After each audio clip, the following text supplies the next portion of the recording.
Hi guys, welcome to RK birds universe. இன்றைக்கி இந்த வீடியோவில் நம்ம எதை பற்றி பார்க்க போகிறோன்னா, லவ் பேர்ட்ஸ் வளர்ப்பது எப்படி அப்படின்றத பற்றி பார்க்க போகிறோம். இந்த வீடியோ பார்க்குற நீங்கள் பிகினராக இருந்தீங்கன்னா இந்த வீடியோ உங்களுக்கு யூஸ்ஃபுல்லாக இருக்கும். நம்ம சேனலை இது வரைக்கும் சப்ஸ்கிரைப் பண்ணாதவங்க சப்ஸ்கிரைப் பண்ணிக்கோங்க. மறக்காமல் அந்த பெல் ஐக்கானையும் கிளிக் பண்ணிக்கோங்க. வாங்க வீடியோக்குள்ளே போகலாம்.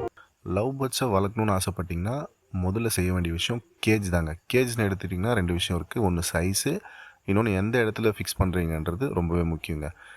சைஸ் வந்து பார்த்திங்கன்னா ஒரு பேர் நீங்கள் எடுக்கிறீங்க அப்படின்னா அது கொஞ்சம் ஃப்ரீடமாக இருக்க மாதிரி, கொஞ்சம் ஃப்ரீயாக இருக்க மாதிரி ஒரு மீடியம் சைஸ் கேஜ் பார்த்து எடுத்துக்கங்க. ரொம்ப சின்னதாக வாங்கிட்டிங்கன்னா அது ப்ரீட் பண்ணுறதுக்கு அந்த மாதிரி விஷயத்துக்கு கொஞ்சம் கஷ்டமாக இருக்கும். ப்ளேஸ் வந்து பார்த்திங்கன்னா லவ் பேர்ட்ஸ் வந்து இன்டோர்லேயும் வச்சுக்கலாம், அவுட்டோர்லேயும் வச்சுக்கலாம்.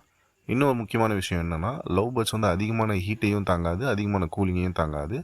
அப்புறம் வந்து லவ் பேர்ட்ஸுக்கு இடையூறு இருக்கிற மாதிரி விஷயம் என்னென்னு வந்து பார்த்திங்கன்னா பூனை, அதுக்கப்புறம் எலிங்க. இந்த மாதிரி ரெண்டு விஷயத்துலேருந்து கொஞ்சம் பாதுகாப்பாக வச்சுக்கிட்டாலே போதும். எலி தொந்தரவு வந்து நைட்டில் தாங்க இருக்கும். அதனால் நைட்டில் வந்து பார்த்திங்கன்னா லவ் பேர்ட்ஸ் கேஜை சுற்றி ஸ்க்ரீன் இல்லைனா கவர் அந்த மாதிரி ஏதாவது போட்டு நீங்கள் கவர் பண்ணி வச்சுக்கணும். மார்னிங் டைமில் நீங்கள் அதை ஓப்பன் பண்ணி ஃப்ரீயாக விட்டிங்கன்னா போதும், காத்தோட்டமாக இருக்கிற மாதிரி விட்டிங்கன்னா போதும்.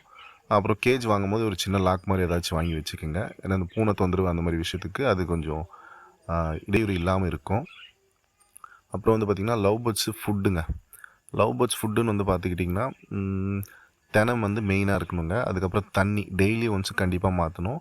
தண்ணியும் வந்து கம்பல்சரி நீங்கள் வச்சே ஆகணும். டெய்லி ஒன்ஸ் இதை பார்த்து நீங்கள் ப்ராப்பராக மாற்றினீங்கனாலே போதும். அதுக்கப்புறம் கால்சியம் பிளாக்னு சொல்லுவாங்க. அது வந்து பார்த்திங்கன்னா அந்த சுண்ணாம்பு கல் அப்படின்வாங்க. அதாவது கோலக்கட்டி அது வச்சிங்கனாலே போதும். அது கொஞ்சம் அது பேர்ட்ஸுக்கு கால்சியம் தரக்கூடிய ஒன்று.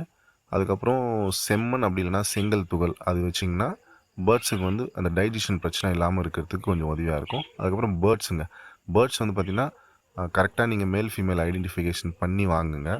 அது இல்லாமல் ரெண்டு மேலையும் கொடுத்துருவாங்க, அப்படி இல்லை ரெண்டு ஃபீமேலை கொடுத்துருவாங்க. இது நீங்கள் வந்து பேர்டு வந்து பேராக இருக்குன்னு நினச்சிட்டு இருப்பீங்க. ஆனால் அது கட்சி வரைக்கும் பேர் இல்லை அப்படின்னா அது ப்ரீடிங் ஆகிறதுக்கு வாய்ப்பே இல்லை. அதனால் லவ் பேர்ட்ஸ் வந்து வாங்கும்போது மேல் ஃபீமேல் பார்த்து வாங்குங்க. பேர்ட்ஸ் வந்து ஐடென்டிஃபிகேஷன் பண்ணி வாங்குங்க. மேல் எப்படி இருக்குது, ஃபீமேல் எப்படி இருக்குன்னு பார்த்து வாங்குங்க. அது ரொம்ப முக்கியம். வாங்கும்போது கொஞ்சம் சிக்காகவே பார்த்து எடுத்துங்க. ரொம்ப அடல்ட் பேர் வாங்கிட்டிங்கனாலும் கொஞ்சம் கஷ்டமாக இருக்கும் ப்ரீட் ஆகிறதுக்கு. மேக்ஸிமம் கேஜ் வாங்கிட்டீங்க அப்படின்னா பாட் வந்து உடனே செட் பண்ணாதீங்க.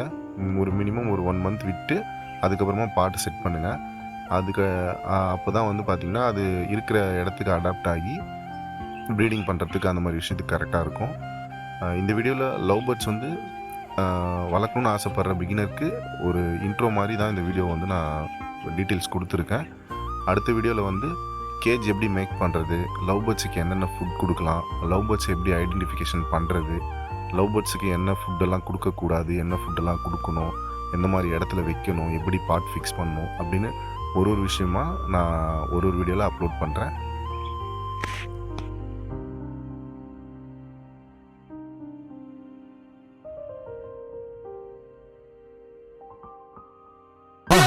மறக்காம சர்ப்ரைஸ் பண்ணுங்க. தேங்க்யூ.